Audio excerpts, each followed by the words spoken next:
Good afternoon, ladies and germs. Mike Perlman here for Techno Buffalo, and this is what a 42x optical zoom looks like.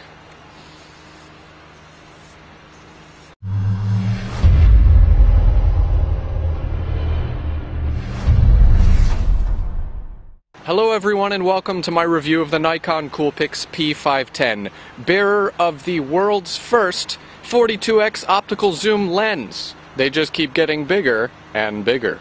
That's right, folks. Nikon has taken the leap from last year's 36x optical zoom P500 all the way up to a 42x magnification system. The new P510 also has GPS, a higher resolution imaging sensor, and new image effects. Let's start it off with design. Compared to last year's Coolpix P500, the P510 is very similar. We have this same zoom control on the lens barrel here. It's pretty handy, and you could also designate it for other things like manual focus. I also like the fact that Nikon turned the rear four-way directional pad into a circular control dial as well, making it very easy to make aperture and shutter speed adjustments. We have the same 3-inch 921,000 pixel fold-out LCD on the back, although it doesn't fold out like Canon's, and for that, I tacked on a few demerits. The Coolpix P510 has a nice, effective pop-up flash with modes like slow sync and rear curtain. Size-wise, the Coolpix P510 is very similar to the Panasonic Lumix DMC FZ150. It's a couple notches below an entry-level DSLR. But of course, the big talk in the design realm focuses around the massive, obscene 42x optical zoom lens. Now this lens offers a 35mm equivalent of 24 to 1000 millimeters. That's pretty darn up close and personal. If you're a private investigator, look into the Coolpix P510. Nikon also installed a new image stabilization system. They shifted from electronic from the P500 to a new lens shift image stabilization system. For the most part, it worked a lot better than last year's electronic method. However, I found the mechanical zoom to be a bit clunky and loud. It's also a bit sluggish.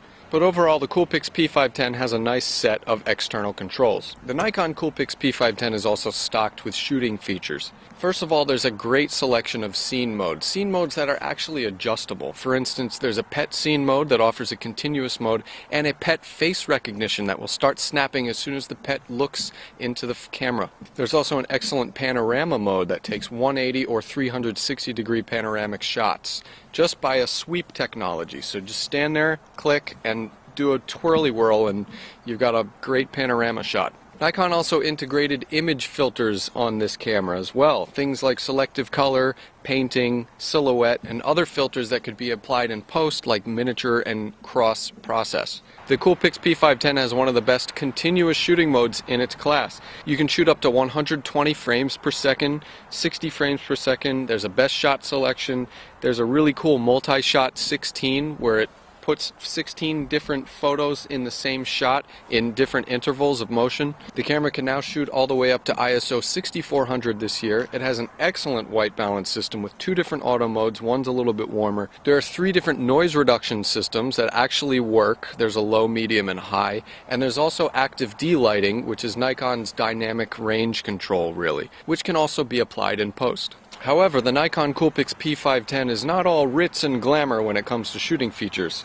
First off, the low light shooting options were fairly limited. This camera only has an 8-second shutter speed, which means I really couldn't do a lot when it came to long exposure shooting. Also, we need to talk about something that was fairly serious. It was the most serious thing during all of my testing with this camera. This camera's autofocus, full-time autofocus when it came to video mode, was one of the worst I've ever experienced. It continuously dozed in and out of focus, didn't matter what the focal range was. And I think the best way to sum up this full-time autofocus method is that it had exceedingly bad ADD. Also, another almost as equally surprising flaw on this camera is its GPS system. I took upwards of 100 pictures with this camera. It tagged 5 of them successfully.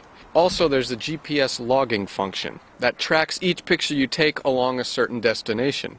Despite the fact that this camera only logged a fraction of what it was supposed to log on my trip, it showed me going a 5-kilometer distance on a nondescript plain white grid with a squiggly blue line that I could have easily had drawn from memory using Microsoft Paint. One last thing is that the menus on the Nikon Coolpix P510 are severely antiquated, especially when you compare them to Panasonic's, Canon's, and Sony's. It's like comparing an Apple IIc to a MacBook Air. I mean, I didn't get any information in playback mode. I didn't even get GPS coordinates. I didn't even get the shooting mode that I shot in, so Nikon really needs to clean up the menu system. And now let's take a stroll down image quality lane.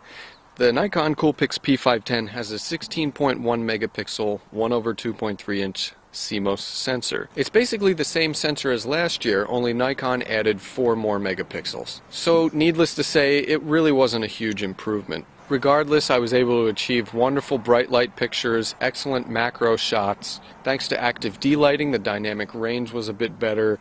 Thanks to noise reduction, I didn't have as much grain in low light. The camera also has better high ISO management, but overall it's not a huge staggering improvement over last year's still image performance. This camera is stacked with video modes as well. It's got 1080p at 30 frames per second, 720p at 60 frames per second, and it even has high-speed modes like a 120 frames per second VGA mode. While videos in bright light were very impressive, the low light sensitivity on this camera was really not great, especially compared to the Panasonic FZ150.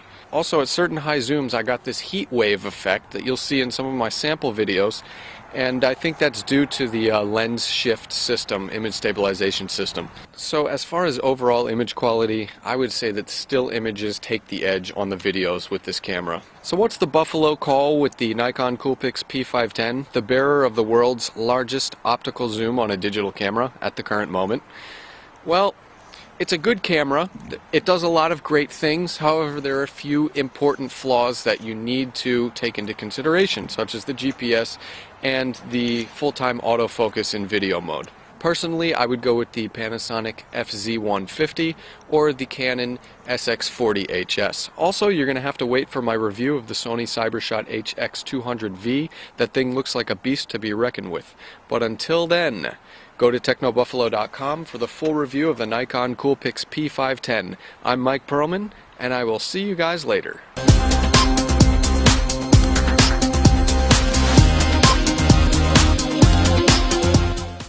Who's my little kitten?